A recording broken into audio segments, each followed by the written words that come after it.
ओम शांति।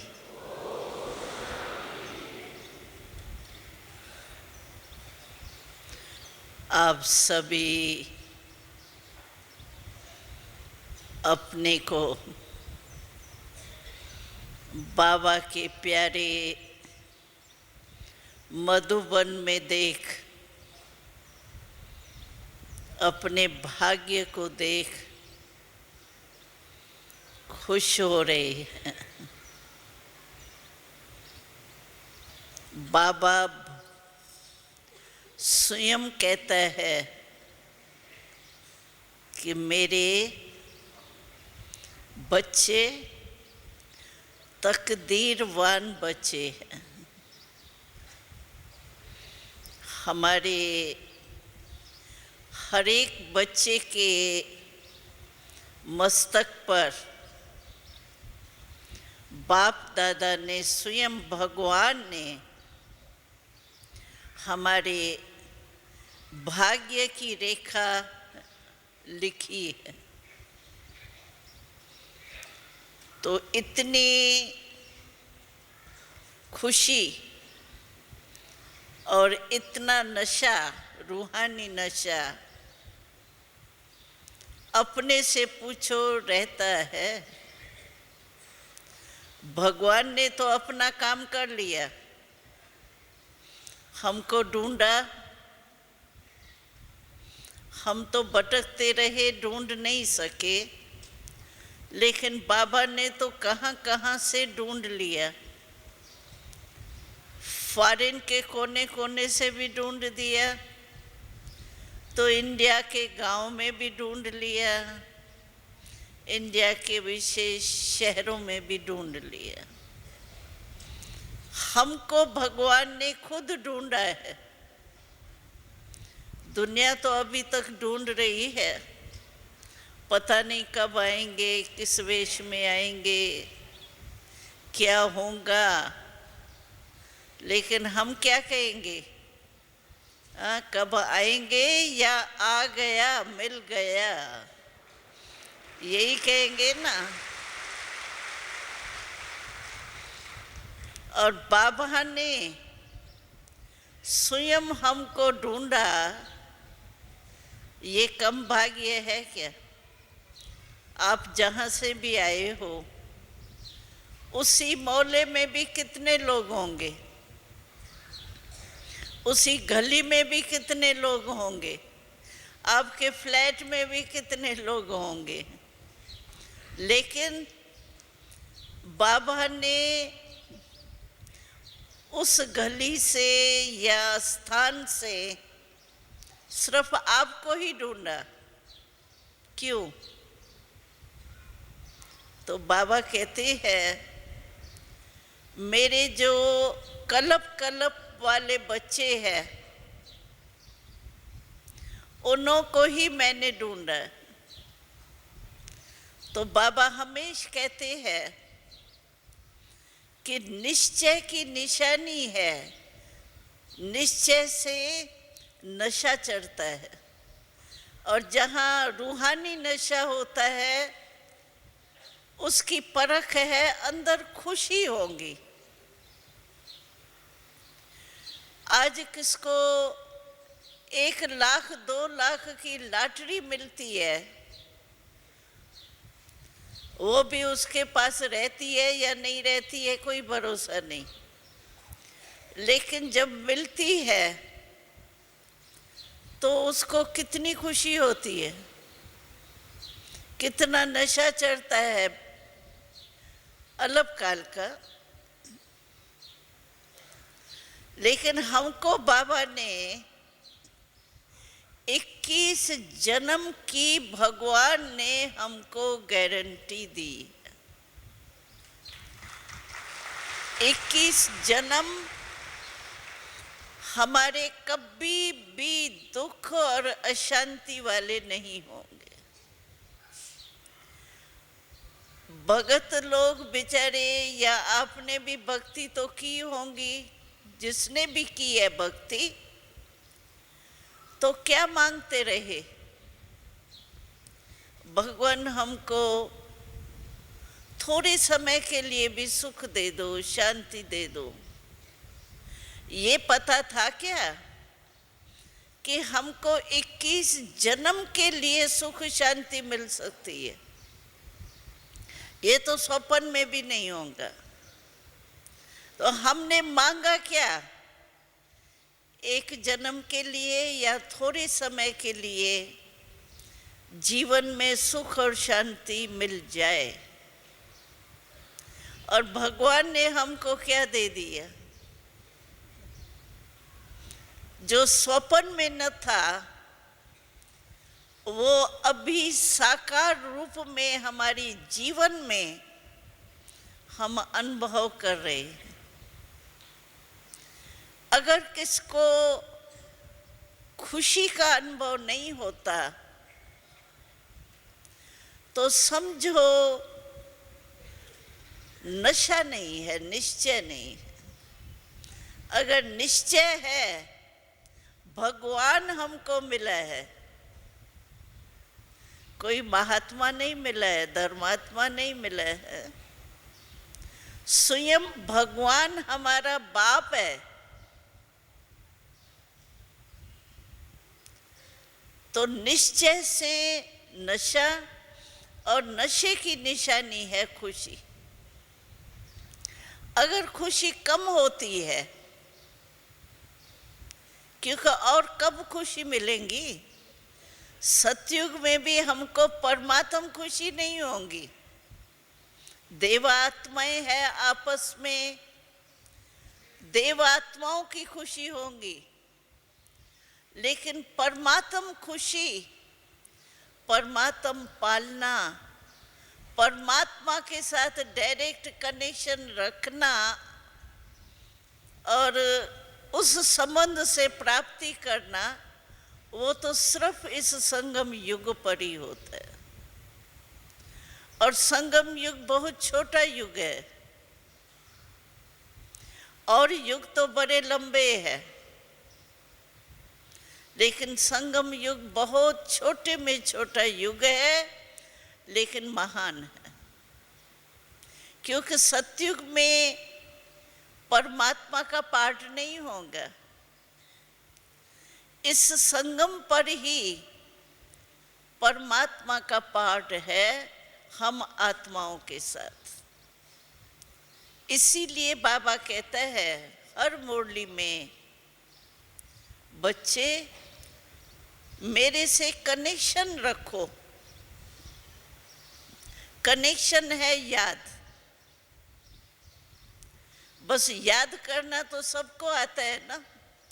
कोई ऐसा यहाँ बैठा है जिसको याद करना ही नहीं आता है? किसी को भी याद करना तो आता है ना। और सारा दिन क्या होता है, मन से पूछो अपने,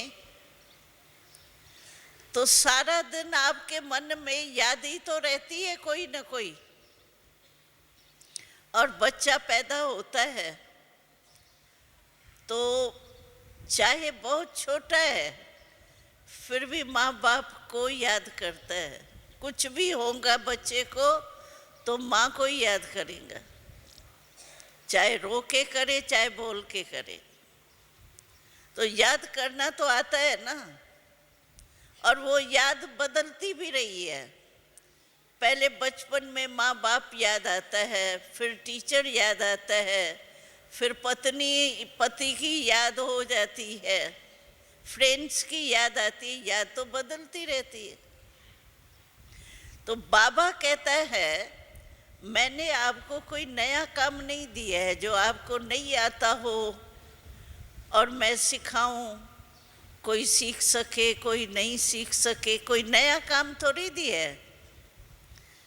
बाबा के मुरली में बार बार शब्द क्या आता है, बच्चे मुझे याद करो। और तो कुछ नहीं कहता बाबा। भक्ति में हमने बहुत साधन किए, क्योंकि 63 जन्म हम भी तो भक्ति करते रहे हैं ना। चाहे इस छोटेपन में समझो हम छोटेपन में आ गए तो हमको भक्ति का अनुभव नहीं है, लेकिन 63 जन्म जो लिए, भक्ति भी तो हम लोगों ने ही शुरू की ना। पहले पहले आपको बाबा की मुरलियों से पता पड़ा होगा, तो पहले पहले ब्रह्मा बाबा ने ही विक्रमाजीत राजा के स्वरूप में ज्योतिर्लिंगम शिवलिंग की पूजा शुरू की। तो ब्रह्मा बाबा ने की तो हम लोग नहीं होंगे साथ में, भिन्न भिन्न रूप में होंगे। तो भक्ति भी हम लोगों ने ही शुरू की है बाबा के साथ, और भक्ति का फल भी हमको ही मिला है। हमारी भक्ति पूरी हो गई तो बाबा आता ही है भक्ति का फल देने के लिए, और भक्ति का फल है ज्ञान, और ज्ञान का फल है सदा खुशी सुख शांतिमय जीवन। तो हमको भक्ति का फल मिला है, और भक्ति में हम लोगों ने कितना ढूंढा, कितने भटके। एक गीत भी है हमारा, बाहर का ही गीत है, तो चारों ओर लगाए फेरे फिर भी हरदम दूर ही रहे। यही हालत थी भक्ति की। लेकिन अभी हम कितने भगवान के समीप है। जब चाहे बाबा को याद करें और बाबा से मिलन मनाए, बाबा से रुआन करे। बाबा कहता है अगर सच्ची दिल है आपकी तो दिल में बाबा कहा और हजूर हाजिर। बाबा का मिलन अव्यक्ति मिलन, क्योंकि साकार में तो नेचुरल है, सब हिसाब किताब रखना पड़ता है। लेकिन सूक्ष्म वतन में निराकारी रूप में, आकारी ब्रह्मा बाबा के रूप में हम जब चाहें, जितना समय चाहें, क्योंकि सूक्ष्म वतन में भी घड़ी नहीं होती है। यहाँ तो देखो घड़ी को देखना पड़ता है, भाई 10 बज गए हैं, अभी पूरा करना है। हमने साकार में बाबा देखा तो भी साकार शरीर होने से नियम तो रखना पड़ता है ना। लेकिन सूक्ष्म वतन में अव्यक्त रूप से जो ब्रह्मा बाबा है, उसके लिए कोई भी टाइम का, स्थान का, यहाँ देखो अभी ज़्यादा आ गए हैं तो स्थान कम हो गए हैं। लेकिन सूक्ष्म वतन में आपको जितना स्थान चाहिए उतना मिल सकता है। जितना समय आप बाबा से मिलने चाहो, ब्रह्मा बाबा से, शिव बाबा से, क्योंकि शिव बाबा भी निराकार है ना, तो वो परम धाम में तो बात करेंगे ही नहीं, आर्गनसी नहीं है, ज्योति बिंदु है। अगर उसको भी बोलना है तो वो भी सूक्ष्म वतन में ब्रह्मा बाबा के अलौकिक अव्यक्त रूप में आके मिलता है। इसीलिए बाबा कहता है, कई कहते हैं बाबा से टाइम ही नहीं मिलता, आगे दृष्टि भी लेने नहीं मिलती है। वो तो साकार में आता है ना। वो भी देखो बाबा का इतना प्यार है, जो ब्रह्मा बाबा अव्यक्त भी हो गए, लेकिन फिर भी बच्चों से प्यार इतना है जो फिर भी आके मिलता है। आप क्यों आए हो इतने सारे? बाबा से मिलने आए हो ना। तो सूक्ष्म वतन में, परम धाम में आप निराकार आत्मा, निराकार शिव बाबा से जितना समय मिलने चाहो उतना मिल सकते हो, उसमें बंधन नहीं है। और अगर आप इस सूक्ष्म वतन में बाप दादा यानी ब्रह्मा बाबा द्वारा शिव बाबा और ब्रह्मा बाबा दोनों से मिलने चाहते हो तो भी आप सूक्ष्म वतन में मिल सकते हो, उसके लिए कोई बंधन नहीं है। न समय का बंधन है, न स्थान का बंधन, खुला निमंत्रण है वहाँ का। लेकिन वहाँ जा सकते हो मनोबल से। अगर आप में मनोबल है, गीता में भी देखो 2 बारी शब्द आया है, मन मना भव। तन मना भव नहीं आया है, तन को नहीं लगाना है, मन को लगाना है, मन मना भव। तो मन मना भव मनोबल से हम अपने निराकार बाबा से निराकार रूप में भी मिल सकते हैं, क्योंकि आत्मा भी तो निराकार है ना। और सूक्ष्म वतन में भी हम अपने मन मना भव के अभ्यास से मिल सकते। बाकी स्थूल में तो सब कायदा वगैरह रखना ही पड़ता है, क्योंकि शरीर तो पुरानी है ना, इसीलिए बाबा को भी संयम रखना पड़ता है। लेकिन अगर हमारा प्यार है बाबा से, तो इसके लिए बाबा ने हम बच्चों से प्यार होने के कारण स्पेशल अमृत वेले का टाइम हम बच्चों से मिलने का विशेष फिक्स किया है। बाबा कहता है कि अमृत वेले के टाइम विशेष मैं अपने बच्चों से मिलता हूँ। भक्तों से पीछे मिलता है, लेकिन हम बच्चों के लिए विशेष मिलने का टाइम रखा है। ये भी बाबा का प्यार है। और उस समय को वरदान मिला हुआ है। समय के वरदान का समय जो होता है उसमें बहुत सहज होता है। वरदान जो मिलता है, वरदान में मेहनत नहीं लगती है। इसीलिए बाबा ने हम सब बच्चों के लिए विशेष अमृत वेले का समय रखा है। लेकिन अमृत वेले का अनुभव भी वो ही कर सकेंगे जिसका मन के ऊपर कंट्रोल। बैठे चलो उठते हैं, कई भाई बहनें कहते हैं उठते तो है बैठते भी है, लेकिन जैसा बाबा कहता है योग होना चाहिए वैसे पावरफुल योग नहीं होता। कोई कोई की तो योग के बजाय युद्ध भी होती है।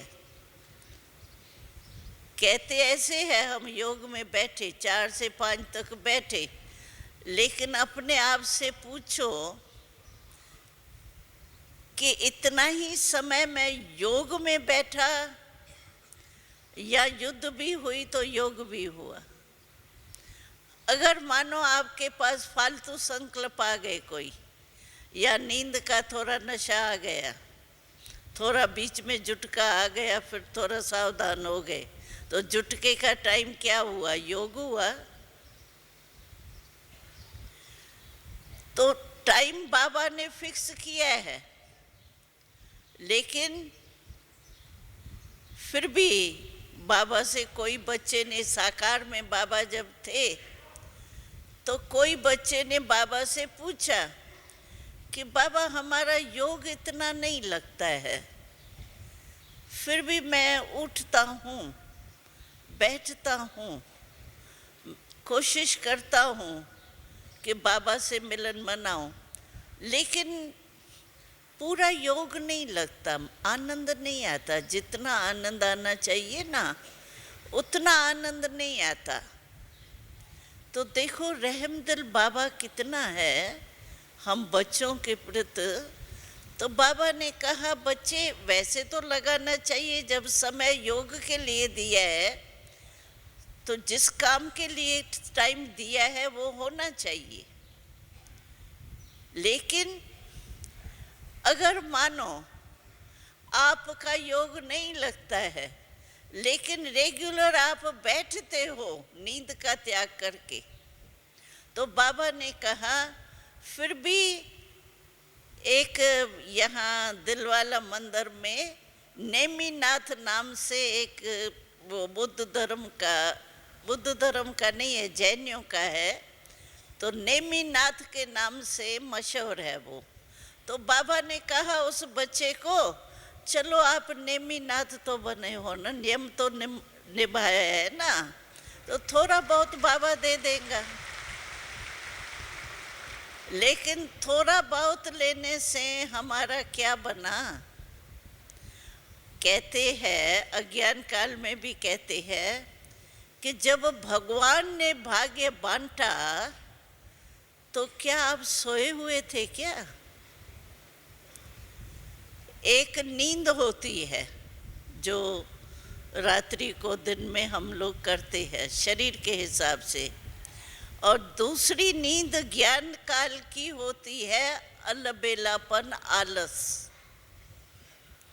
आलस और अलबेलेपन की भी नींद होती है, और वो बहुत नुकसान करती है।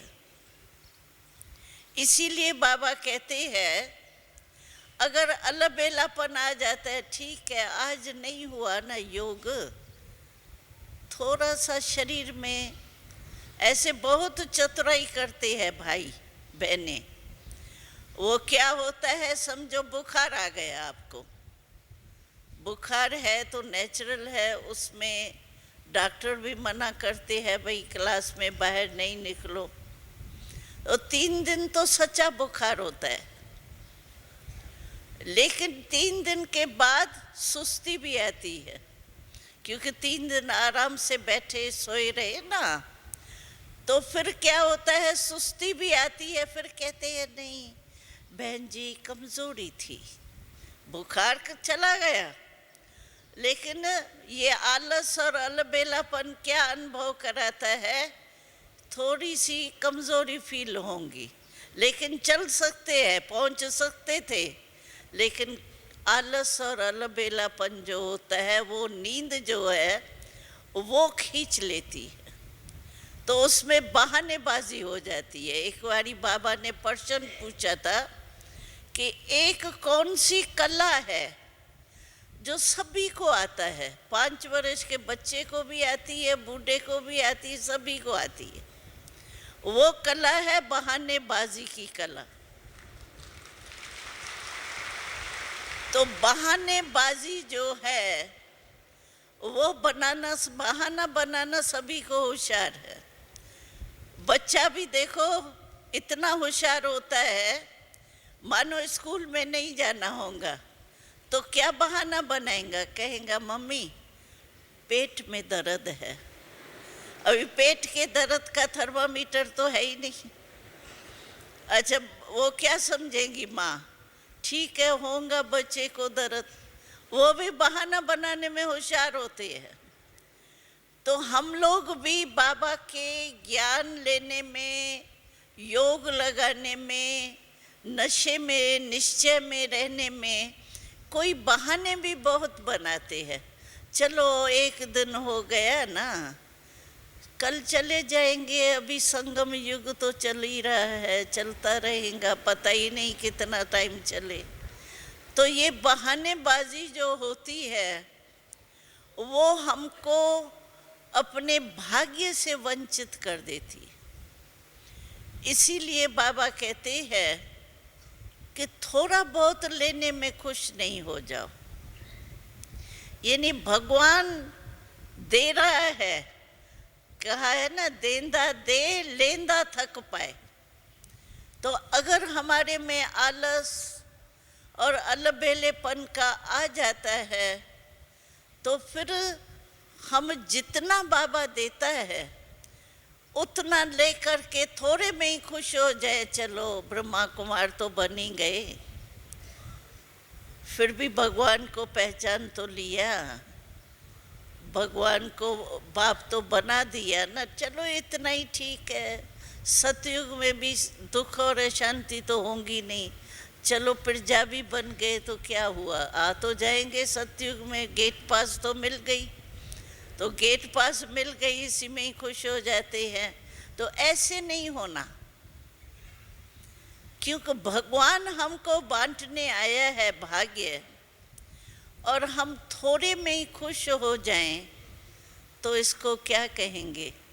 महान भाग्यवान कहेंगे? क्या कहेंगे इसको?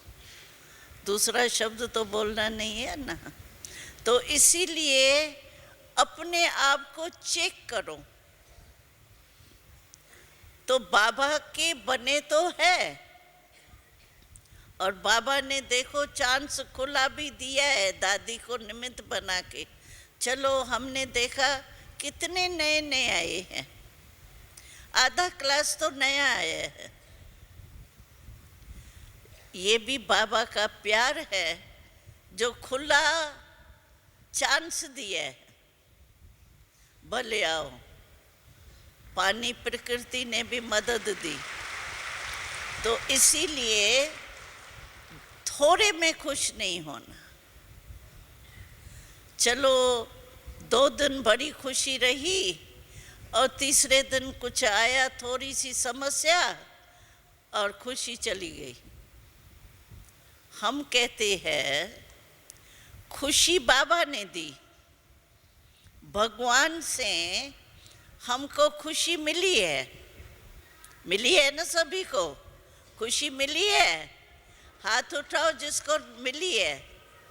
अच्छा, जिसको नहीं मिली है? नहीं मिली है कि मिली है? मिली है। अच्छा, मिली वाले नीचे करो। अच्छा, जिसको नहीं मिली है वो हाथ उठाओ। कोई नहीं देखा? तो सभी को मिली है। अभी बाबा पकड़ेगा आपको। आपने हाथ उठाया, खुशी मिली है, फिर कहाँ गई? क्वेश्चन पूछेगा बाबा। तो सदा अपने को चेक करो। किस बात में चेक करो? कि बाबा ने जो हमें खुशी दी है, वो खुशी हमारे पास रहती है। भगवान का वरदान है खुशी। और खुशी जाती कैसे है? छोटी सी कोई बात हो गई, कहेंगे क्या करें, आई बात ऊपर से, बाहर से परिस्थिति आती है ना। कहते ही है परिस्थिति दूर से आती है, कोई संबंध आत्मा से, कोई प्रकृति से। कोई भी बात छोटी सी आ गई और हमारी खुशी क्यों ले जाती है? खुशी क्यों ले गई? अभी आपके पास घर में डाकू आवे और आप कहेंगे हाँ ये ले जाओ, भाई तुम भी तो आत्मा हो, ले जाओ, भले सब खुश हो जाओ। कहेंगे क्या कि बचाएंगे? तो छोटी सी बात आती है और हमारी खुशी क्यों ले गई? तो हम कमजोर है ना। कहलाते तो हम हैं, हम परमात्मा के बच्चे, और परमात्मा सर्वशक्तिवान है। हम भी मास्टर सर्वशक्तिवान है, और मास्टर सर्वशक्तिवान में इतनी भी ताकत नहीं कि छोटी सी बात आई वो खुशी हमारी चीज ले गई। चलो बात आई, बात चली जाए, वो बात दूसरी है, लेकिन हमारी चीज क्यों ले जाए? और बातें आती है, उसके बाबा कहते हैं व्यर्थ जो भी बातें आती है ना, उनका दरवाजा एक ही है।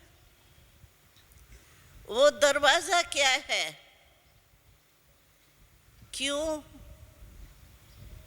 क्या, कैसे, कब तक होगा, ये है कौन ये जो ऐसे कहता है, ये करता है। ये 5 कह जो है ना, वही इस व्यर्थ की बातों के आने का दरवाजा है। अभी इस दरवाजे को बंद करो। बाबा कहते हैं, हमको याद है, मैं सभी क्लासेस में सुनाती हूँ, ये फिर से रिपीट करती हूँ क्योंकि नए नए आए हैं आप। तो हम छोटे थे ना, तो हम मम्मा और बाबा के पालना में रहे क्योंकि बचपन से ही आ गए। तो मम्मा हमारे को बहुत क्लासेस कराती थी और छोटे थे तो छोटी छोटी बातें सुनाती थी जिससे समझ सकें। तो मम्मा कहती थी, अच्छा तुम्हारे को खुशी गुम हो गई, क्यों गुम हो गई?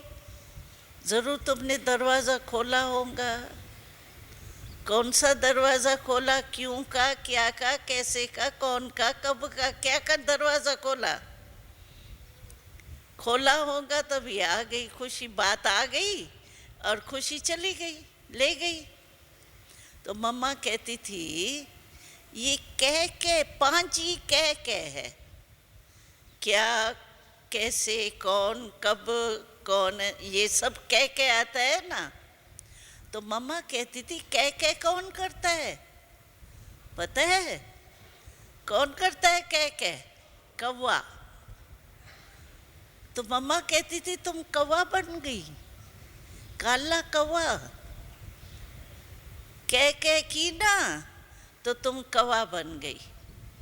और कौवे के साथ में और कौन होता है? हंस। और हम तो होली हंस है। तो हंस को सामने रखो और कौवे को सामने रखो, आपको क्या पसंद आएगा? हंस पसंद आएगा ना। और हंस की विशेषता देखो क्या है, हंस में परखने की ताकत होती है। वो कंकर और रतन, मोती कहो, कुछ भी कहो, उसको अलग करता है। मोती चुगेगा और पत्थर कंकर जो है उसको अलग कर देता है। तो मम्मा कहती थी, आप कौवा नहीं बनना, बनेंगे कौवा अभी कल से कौवा नहीं बनना। हाँ, कभी भी कह आवे ना तो कहना, नहीं मैं कौवा नहीं बनना है, मुझे हंस बनना है, होली हंस बनना है। तो होली हंस बनेंगे तो क्या होगा? परखने की शक्ति आ जाएगी, निर्णय की शक्ति आ जाएगी ना। तो मोती को चुगेंगे, ज्ञान की बातों को अंदर रखेंगे और बाकी जो है वो मन में रखेंगे ही नहीं, बाहर फेंक देंगे, तो बच जाएंगे ना। तो न खुशी बात के वश में हो जाएंगे, जो खुशी ले जावे, सावधान रहेंगे, अपना ये दरवाज़ा बंद रखेंगे व्यर्थ बातों के आने का, तो सदा खुश रहेंगे। और चाहते भी क्या है? किसी से भी पूछो, तुमको खुश रहना अच्छा लगता है या दुखी रहना अच्छा लगता है, तो क्या कहेगा? कहेगा क्या दुखी रहूं? चलो 2 घंटा आपको दुख मिले, 2 घंटा उसको मिले, तो भी नहीं मानेंगे, कहेंगे नहीं सदा खुशी चाहिए। तो अगर सदा खुशी आपको चाहिए, उसका साधन है ये कि ये कह का दरवाज़ा करो बंद। क्यों? बाबा कहते, क्यों कहा और क्यों लगी। आप देखो, कोई भी बात में आपको क्वेश्चन उठा ना, ये क्यों हुआ, फिर देखो कितनी क्यों लग जाती है व्यर्थ संकल्प की। इसीलिए इस क्यों को बचाने के लिए, क्यों नहीं, वो फॉरेनर्स को बाबा ने कहा था, क्यों वाय नहीं कहो, फ्लाई करो। जब भी वाय आवे ना तो ये सोचो कि मुझे वाय नहीं करना है लेकिन फ्लाई करना है, बाबा के साथ उड़ती कला में जाना है, तो क्या बदली हो जाएगा। तो ये दरवाज़ा बंद करने आएगा माताएं, हाँ, क्यों नहीं करना कभी नहीं, कौवा नहीं बनना, हंस बनना है। हंस देखो कितना अच्छा है, वाहन भी है हंस, कोई देवता देवी का वाहन भी है। तो इसीलिए हमको अपनी संभाल आप करनी है। हमको याद है मम्मा हमारे दिल्ली में हम रहते थे ना, अभी भी रहते हैं लेकिन बहुत समय की बात है। तो मम्मा आई थी हमारे करोल बाग में, मम्मा आई थी तो कोई ने क्वेश्चन पूछा मम्मा से, मम्मा अच्छे में अच्छा टीचर कौन है? बाबा तो है ही अच्छे से अच्छा, लेकिन निमित्त जो बनते हैं, कोई न कोई बाबा निमित्त बना के टीचर रखते हैं, तो अच्छे में अच्छा टीचर कौन सा है? कोई उसने क्वेश्चन पूछा। मम्मा ने कहा निमित्त जो बनती है, बाबा ने निमित्त बनाए हैं, उनका रिगार्ड रिस्पेक्ट तो रखना ही है। क्यों? कि बाबा ने निमित्त बनाए हैं। तो टीचर का रिगार्ड रखना, निमित्त बनी टीचर का रिगार्ड रखना, माना बाबा का रिगार्ड रखना है, क्योंकि बाबा ने निमित्त बनाया है ना। तो इसीलिए बाबा ने, मम्मा ने कहा कि निमित्त का रिस्पेक्ट रखना है, रिगार्ड रखना है, लेकिन अच्छे से अच्छा टीचर वो है जो अपना आप का टीचर बनता है, जो हमेशा अपने को टीचर बन कर के चेक भी करता है और स्टूडेंट बन के ध्यान भी रखता है। तो अच्छे में अच्छा, क्योंकि मम्मा ने कहा अच्छा अभी आप योग में बैठे हो, लाल बत्ती हुई, अभी 3 मिनट हमारे बीच में चला।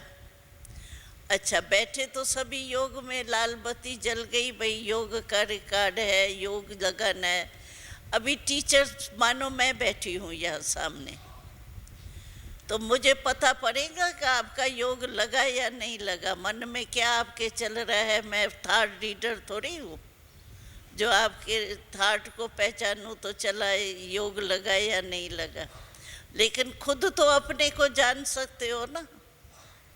तो उस हिसाब से मम्मा ने कहा कि अच्छे में अच्छा टीचर वो है जो अपने आप का टीचर भी बने, स्टूडेंट भी बने। स्टडी के टाइम स्टूडेंट बने, चेकिंग के टाइम अपना ही टीचर बन के चेक करे। अगर चेक नहीं करता है तो चेंज भी नहीं होता है। इसीलिए बाबा कहते हैं चेक भी करो और चेंज भी करो। ऐसे नहीं सिर्फ चेकिंग करो और यही रिजल्ट निकले, मेरा योग आज तो लगा ही नहीं, आज क्रोध आ गया, आज लोभ आ गया, मेरा शायद भाग्य ही नहीं है, दिल शिकस्त हो जाएंगे। सिर्फ चेकिंग करने से दिल शिकस्त हो जाएंगे। लेकिन चेकिंग करना है चेंज करने के लिए, और चेंज करने के लिए बाबा ने शक्तियाँ दे दी है।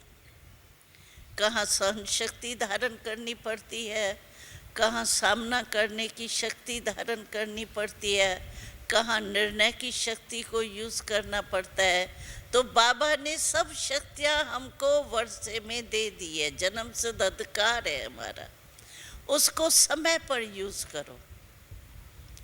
बाबा ने कहा ना, देखो जो हम लोगों को 68 वर्ष हो गए हैं ज्ञान में चलते, अभी 68 वर्ष वाले, और आप समझो मास के स्टूडेंट हो, 6 मास के हो, 1 साल के हो, मुरली तो एक ही चलती है ना।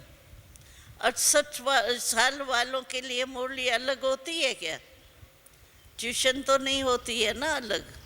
हमारे लिए भी उसी तारीख की मुरली वही है, और आप नए हैं तो भी मुरली वही होती है।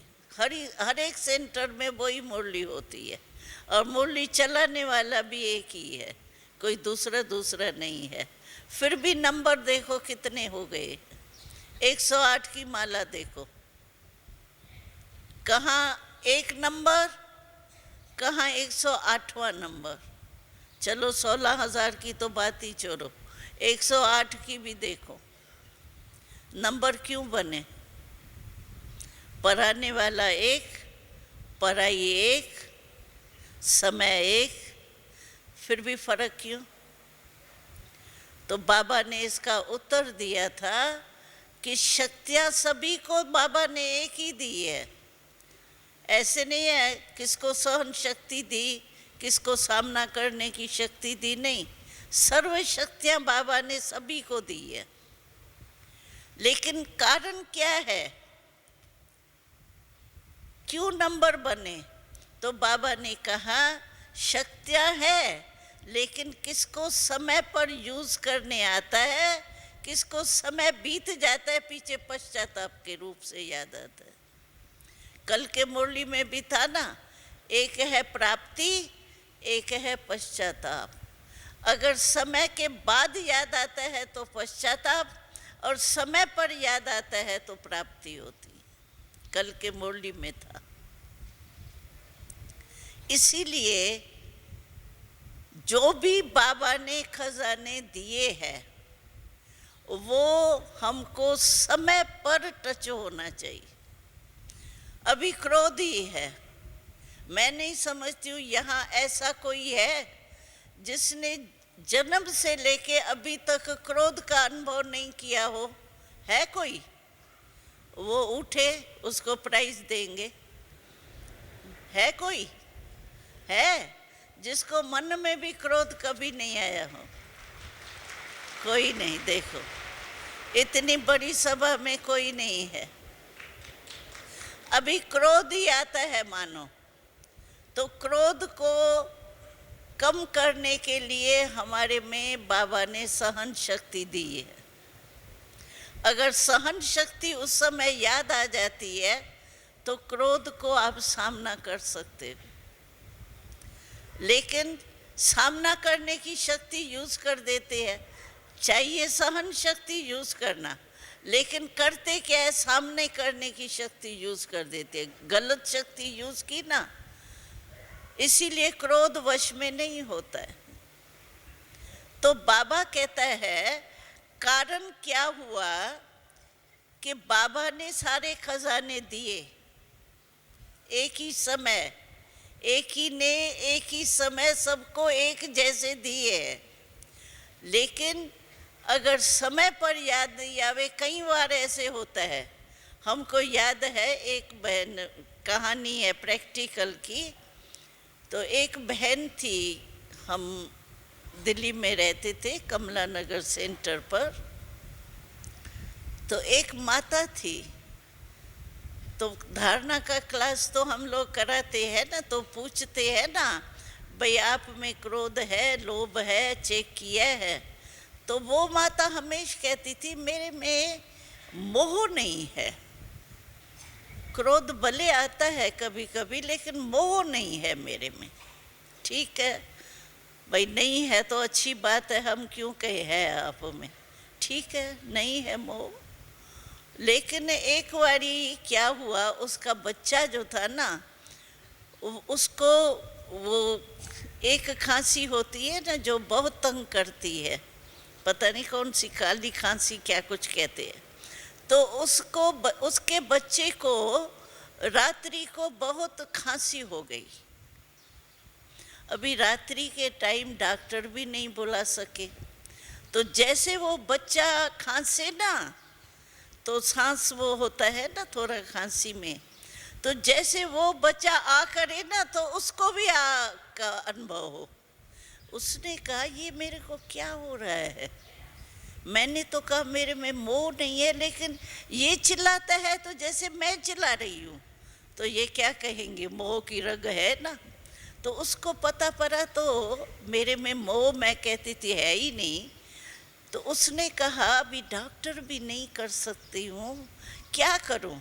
तो उसको याद आया, तो शहद जो होता है ना, वो घर में बहुत करके माताएं बच्चों के कारण रखती है। तो उसने भी अपने घर में शहद रखी थी। लेकिन कहा अच्छा और कुछ नहीं इसको पिला सकती हूँ, मेरे को भी दर्द जैसे हो रहा है, तो मैं शहद ढूंढ के इसको पिलाऊं। तो शहद ढूंढने लगी, तो मोह के वश थी ना, तो उसको शहद दिखाई नहीं दे। सारी अलमारियां ढूंढी, लेकिन उसको शहद दिखाई नहीं दे। तो उसने सोचा ये क्या हुआ मेरे को, आज तो मैं मोह के वश हो गई हूँ।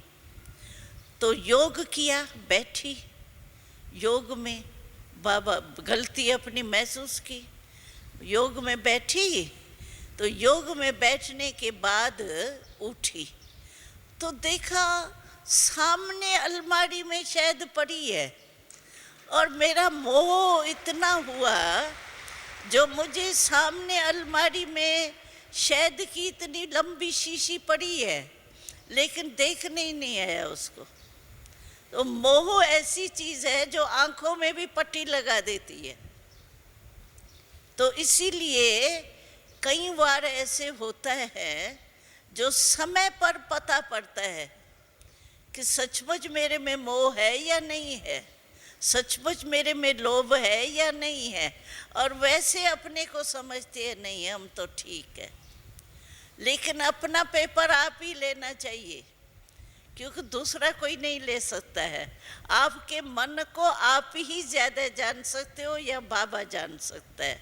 अभी बाबा कहता है मैं ये काम तो करता नहीं हूँ जो एक एक के संकल्प को चेक करूँ बैठ के, और काम बहुत है मेरे को। इसीलिए अपना आप ही आप चेक कर सकते हो। कोई भी विकार अगर होगा तो पहले छोटा विकार होता है, फिर अंदर ही अंदर बढ़ता जाता है, पता नहीं पड़ता है। कहते हैं ये तो चलता है, इतना तो सभी में होता ही है, ये तो होगा ही। ऐसे अलबेलापन नहीं करना, क्योंकि समय पर वो बहुत धोखा देता है। इसलिए मैंने कहानी आपको सुनाई कि वो कहती थी मेरे में मोह ही नहीं है, और इतना मोह की पट्टी बंधी हुई थी आंखों तक। तो इसीलिए ऐसा नहीं हो कि आप भी अलबेलेपन में आकर के अपनी चेकिंग नहीं करो, ऐसे अलबेलापन आ जावे। हाँ, ये तो होता ही है। कई तो भाई बहनें कहते हैं अरे बड़े बड़े महारथियों में भी है, मेरे में हुआ तो क्या हुआ। लेकिन महारथी उस समय महारथी है क्या? सोचते हैं हम कि फलाने फलाने महारथी भी ऐसे ही करते हैं, अब मेरे में हुआ तो मैं तो हूँ ही नंबर पीछे वाला। लेकिन जिस समय वो विकार के वश है, संस्कार के वश है, उस समय वो महारथी है क्या? तो आपने उसको महारथी उस समय कैसे देखा? वो तो गिरा हुआ है ना, उस समय महानता से गिरा हुआ है। तो उसको आपने महारथी समझ के अपने में अलबेलापन किया। कई भाई कहते ये तो चलता है बहन जी, सभी सेंटर में होता ही है, ये तो हमको पता पड़ गया है। और कई भाई तो यहाँ इकट्ठे होते हैं ना, तो हमने देखा यहाँ इकट्ठे हुए हैं बाबा से मिलने के लिए, योग करने के लिए। आपके सेंटर में क्या होता है? हमारे सेंटर में भी ऐसा ही होता है, चलता है। अभी ये बातें करने के लिए देखो, रिफ्रेशमेंट होने के बजाय ये बातें करने से, और ही पुण्य के स्थान पर अगर हम पाप की बातें करते हैं तो ये बहुत बड़ा पाप चढ़ता है। इसीलिए अपने आप को खुद ही चेक करो। दो बहनें मिलेंगी, दो भाई मिलेंगे, दो स्टूडेंट आपस में मिलेंगे, बस यही बातें करेंगे। और नुकसान क्या हुआ? नुकसान तो अपने को हुआ ना। अच्छा मानो महारथी गिरा, लेकिन महारथी गिरा और मैं भी गिर जाऊं तो नुकसान तो मेरे को होगा या महारथी को होगा? उसको तो अपना नुकसान होगा ना, मेरे को तो मेरा नुकसान हुआ ना। इसीलिए बहुत अपनी चेकिंग करो, और चेकिंग के साथ में चेंज करो। कौन सी शक्ति समय पर मेरे काम में नहीं आई, इसीलिए मैंने कहानी सुनाई।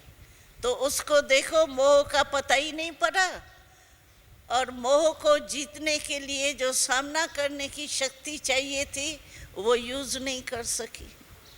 तो पेपर आने से उसको पता पड़ गया।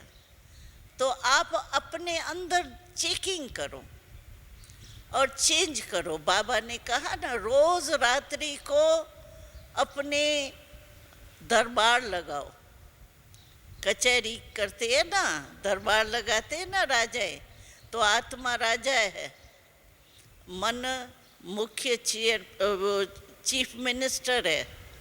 ऐसे ये सारी कारोबार है, कर्म इंद्रिया आपके कर्मचारी है। तो रोज दरबार लगाओ, आत्मा राजा पूछो चीफ मिनिस्टर, मन तुमने सारा दिन क्या किया, हालचाल तो पूछो। ब्रह्मा बाबा ने एक डायरी लिखी थी, जो शुरू शुरू में जब बाबा को प्रत्यक्षता हुई ना, तो बाबा की एक पूरी डायरी शुरू पेज से लेके लास्ट पेज तक बाबा की मिली हमको एक डायरी बाबा के हस्त से।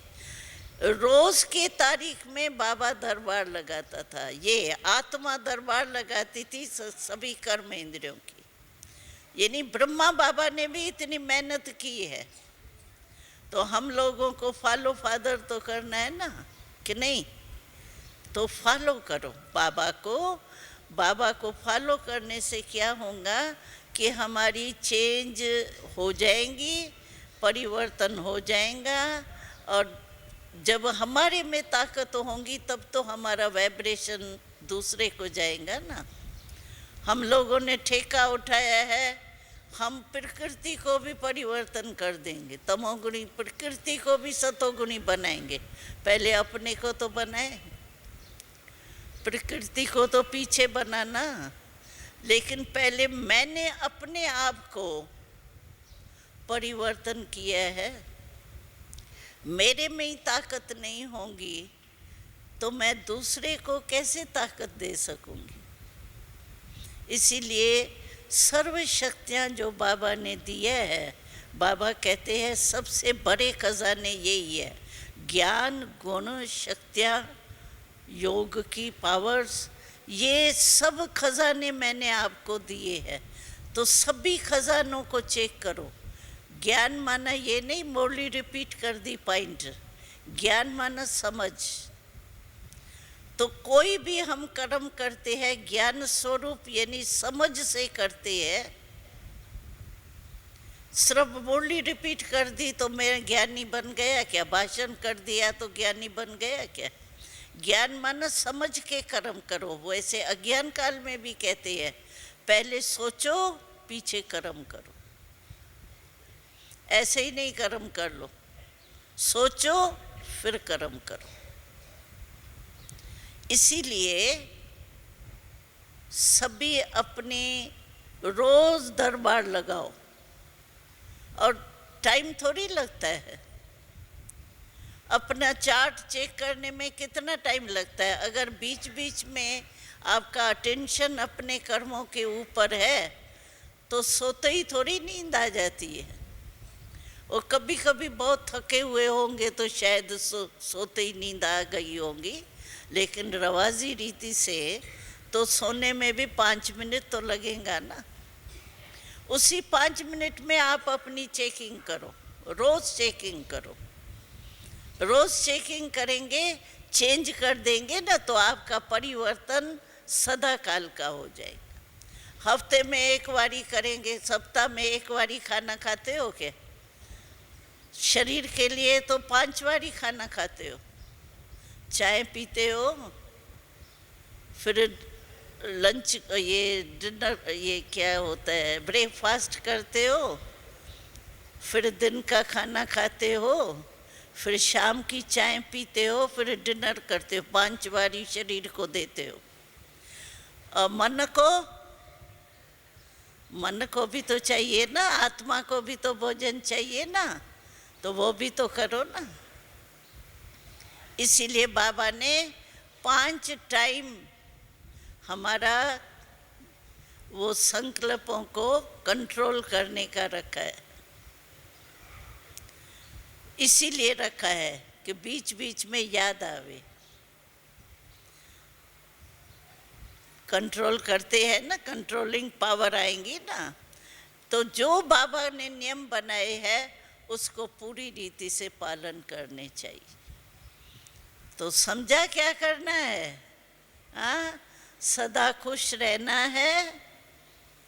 और खुशी तब आएगी जब निश्चय और नशा होंगे। और अपनी चेकिंग आप ही करो, और चेक और चेंज ये दोनों ही शब्द जो है वो सदा याद रखो। ओम शांति।